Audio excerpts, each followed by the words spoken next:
ہم بات کریں گے غزہ کی، جہاں آج زندہ لاشوں کا قبرستان ہمیں دکھائی دیتا ہے۔ تقریباً 58,000 شہادتیں ہو چکی ہیں اور اب فلسطینیوں کو ان کے ہی وطن سے بے دخل یعنی ڈسپلیس کرنے کے اقدامات کیے جا رہے ہیں۔ ان کی زمین، ان کی پہچان، ان کی سانسیں سب چھینی جا رہی ہیں۔ اب بے بسوں کے سر پر نہ چھت ہے، نہ پیٹ بھرنے کو روٹی اور نہ ہی حلق تر کرنے کو پانی کے چند قطرے ہیں۔ ہر روز دنیا ان کی بے بسی کی ویڈیوز پر ماتم تو کرتی ہے، مگر ہوتا کچھ نہیں ہے۔ آج ایک ویڈیو جو میری نظر سے گزری اور جو سوشل میڈیا پر پچھلے 2 دنوں سے وائرل بھی ہے، وہ ایک بوڑھی فلسطینی خاتون کی ویڈیو ہے جس نے ہر درد دل رکھنے والے انسان کو غمزدہ کر دیا۔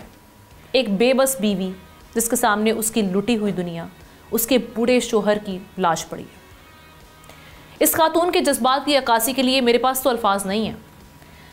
جس کے دکھ سکھ کا ساتھی اس سے چھین لیا گیا ہو، اس خاتون کی زندگی میں یقیناً بڑے بڑے غم کے پہاڑ ٹوٹے ہوں گے، لیکن یہ جو غم اسے اب ملا ہے، اس کا کوئی اندازہ تو نہیں کر سکتا، کیونکہ جس کا ساتھ ہر غم، ہر مشکل میں سائبان کی طرح سایہ کر دیتا تھا، اسے خوشی میں بدل دیتا تھا، وہی اب نہیں رہا۔ جس کے ساتھ زندگی گزری ہو، اسے خود سے ہمیشہ ہمیشہ کے لیے جدا کرنا کتنا مشکل ہوگا، ذرا اندازہ کیجئے۔